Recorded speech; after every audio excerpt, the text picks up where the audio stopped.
Satyabama Institute of Science and Technology, Chennai and Sri Perumbudur. இன்று நம்முடைய சட்டத்துறை சார்பாக 45 அரசு உதவி வழக்கறிஞர்களுக்கு நியமன ஆணை, பணி நியமன ஆணை வழங்கப்பட்டது. அவங்க எல்லாருக்கும் இன்னைக்கு பணி நியமனம் செய்து இன்னைக்கு அந்த ஆணை கொடுக்கப்பட்டது.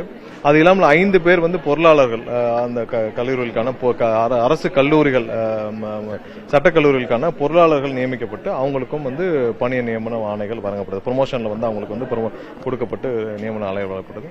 ஸோ இவங்கெல்லாம் 45 பேரும் இன்னைக்கு புதிதாக நியமிக்கப்பட்ட அரசு உதவி வழக்கறிஞர்கள். அவங்களுக்கு எந்தெந்த இடத்துக்கும் அவங்களுடைய பக்கத்தில் இருக்க டிஸ்ட்ரிக்ட் எங்க அதிகமா லோடு இருக்கோ அந்த கோர்ட்ல போட்டு எல்லா பேருக்கும் ஒரே மாதிரியாக டிரான்ஸ்பரண்டாக எந்தவித இதுவும் இல்லாம ஒரே மாதிரியான ஒரு இதுல அவங்களுடைய பக்கத்து டிஸ்ட்ரிக்ட்ல பணி நியமனம் கொடுத்து அவங்க அனைவருக்கும் கொடுக்கப்பட்டுள்ளது. வேற ஏதாவது கேள்வி?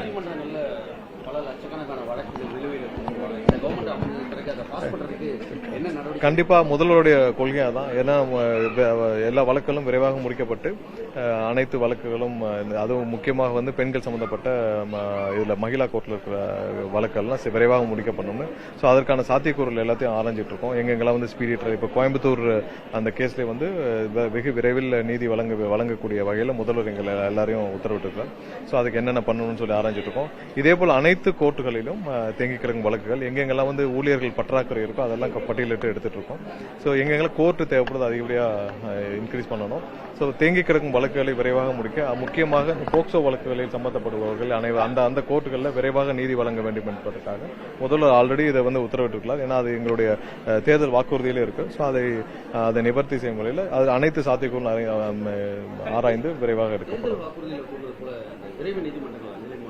கண்டிப்பா இல்ல, அது ரெடி பண்ணிட்டு இருக்கோம். அதுக்கான சாத்தியக்கூறுகளை ஆராய்ந்துட்டு இருக்கோம். எல்லா டிஸ்ட்ரிக்ட்லயும் அதை இப்ப இருக்கிற மகிழா கோர்ட்டு அதோட சேர்ந்து நாங்கள் அறிவித்த முதலமைச்சர் அறிவிச்ச அந்த திட்டத்தையும் சேர்த்து விரைவாக நீதி வழங்க வேண்டும். அதுக்கு ஒரு கிளியர் SOP ஃபர்ஸ்ட் டிஃபைன் பண்ணணும். ஏன்னா போக்சோ வழக்குகள்ல பெண்களுக்கு எதிரான வழக்குகள்ல என்ன மாதிரியான ஃபார்முலா நம்ம கடைபிடிக்கணும். ஏன்னா கடந்த ஆட்சியில பாத்தீங்கன்னா பெண்கள் எங்கெங்கெல்லாம் குழந்தைகள் எல்லாம் பாலியல் வன்கொடுமை செய்யப்பட்டாலும் அவர்கள் மீது விசாரணை நடக்கிறப்ப பெரிய அநீதி இருக்கப்பட்டுச்சு. ஒரு வாரம்லாம் அவங்க அலைக்கழிக்கப்பட்டாங்க. அவங்களுக்கு சரியான விசாரணை, முதல்ல போலீஸ் விசாரணையிலிருந்தே சரியான முறையில் கையாளவில்லை. எத்தனை டைரக்ஷன் கொடுத்தாலும் சரியாக கையாளவில்லை.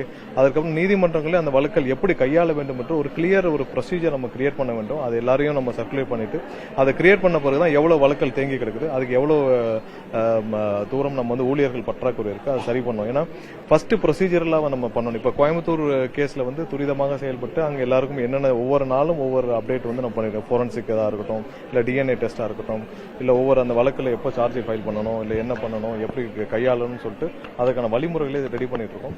ஸோ இதெல்லாம் ஆராய்ந்து அனைத்து சட்ட வல்லுநர்களும் ஆலோசித்து விட்டு முதல்ல ஒரு SOP, ஒரு ஆபரேட்டிங் ப்ரொசீஜர் நம்ம ரெடி பண்ணணும். ரெடி பண்ணி முடிச்ச பிறகு எவ்வளவு வழக்குகள் தேங்கி கிடக்குது, அதற்கு எவ்வளவு ஊழியர்கள் தேவைப்படுவாங்க, அதையெல்லாம் நீதிபதிகள் அனைவரிடம், சட்ட வல்லுநர் அனைவரிடம் கன்சல்ட் பண்ணிட்டு AG எல்லாத்தையும் பேசிட்டு தான் நம்ம அடுத்த கட்டம் கொண்டு வரும். கண்டிப்பா அது நம்முடைய கொள்கையில ஒண்ணு.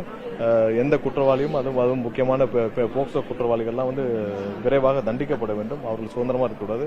பாதிக்கப்பட்ட அந்த பெண்களுக்கும் விரைவாக நீதி வழங்கப்பட வேண்டும். அதுல முதல்வர் ரொம்ப முக்கியத்துவம் கொடுத்து எங்கள் அனைவருக்கும் முடுக்கி விட்டல. முதல் கட்டமான பணிகள் நாங்கள் ஆல்ரெடி துவக்கி விட்டோம்.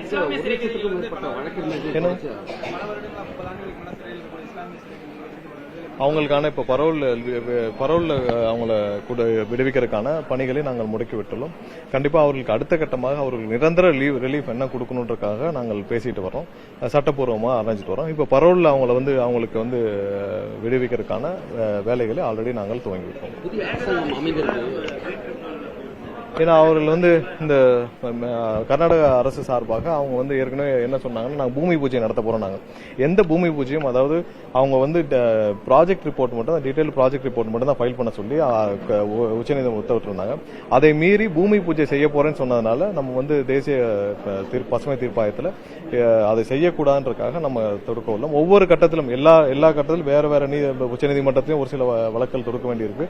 ஸோ கண்டிப்பாக முதல்வர் எந்த காலத்திலும் மேகதாதுல அவர்கள் எந்த விதத்திலும் அவர்கள் கட்டுவதற்கான எந்த அனுமதியும் நம்ம கொடுக்க போறதில்லை. ஏன்னா துணை முதலமைச்சராக இருந்து சொன்னவரே முதலமைச்சராக இல்ல எதுனாலும் வந்து சட்டப்பூர்வமாக தான் அவங்க செய்ய முடியும்.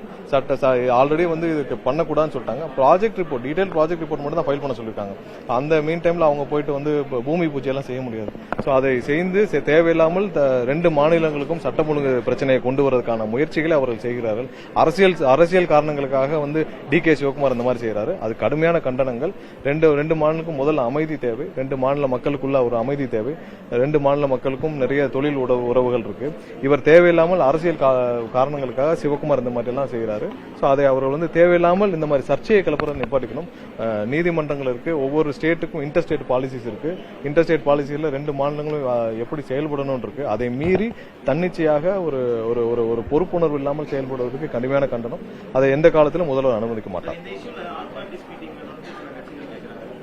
இல்ல முதல்வர் வந்து என்னென்ன நம்ம செய்ய போறோம்னு முடிவு பண்ணிக்கிட்டு, சட்டப்பூர்வமா என்ன செய்ய போறோம் முடிவு பண்ணிட்டு அப்புறம் தேவையான விதத்துல கண்டிப்பா அனைவரிடம் ஆலோசிப்பாங்க.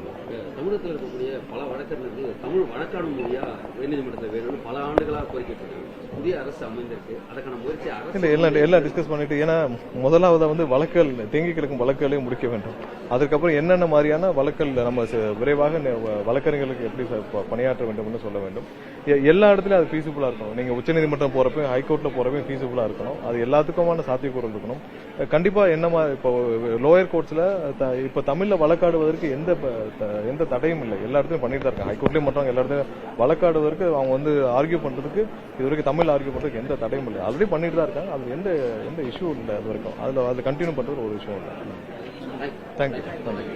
Satyabama Institute of Science and Technology, Chennai and Sri Perumbudur.